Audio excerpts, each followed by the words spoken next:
Hey guys, Chris Fix here. Today I'm going to show you how to check your ball joint, see if it has gone bad or if it's still good.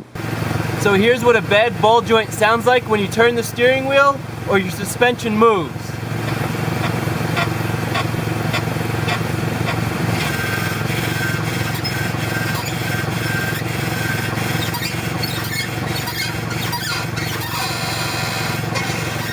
And upon visual inspection you could see the boots to the ball joints are cracked, allowing dirt and water and everything to get in there.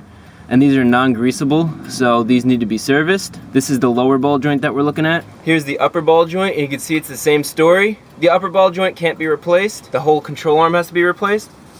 But with the lower ball joint, we could replace just the ball joint. I'm now going to show you how to check the ball joints with the chuck jacked up off the ground.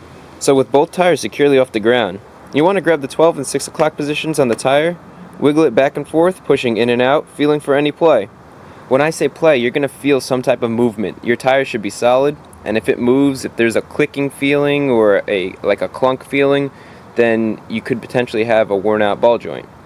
And since you have the chuck lifted off the ground, you might as well check the 3 and 9 positions. When you wiggle this back and forth, any play might indicate a bad tie rod, bad bushings, or even a bad bearing. And then what you might want to do is get like a crowbar or some type of long bar, go underneath the tire, and you just want to move it up and see if there's any clicking. And I feel a nice clunk, and I'll show you now what's causing it. There should be no upward and downward motion in a ball joint.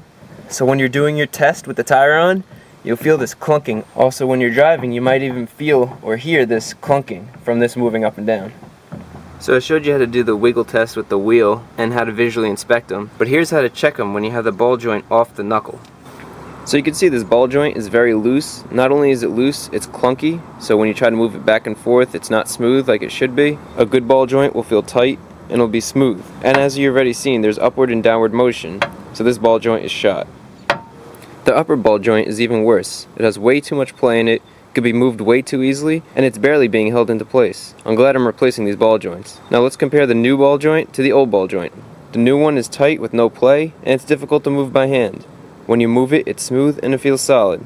And you're already seeing the old ball joint. It's loose and clunky. So these are all the methods you could use to test your ball joints. Hopefully this video was helpful. If it was, give it a thumbs up. Also consider subscribing. I publish how-to videos weekly and answer all the questions and comments you guys leave in the comment section below.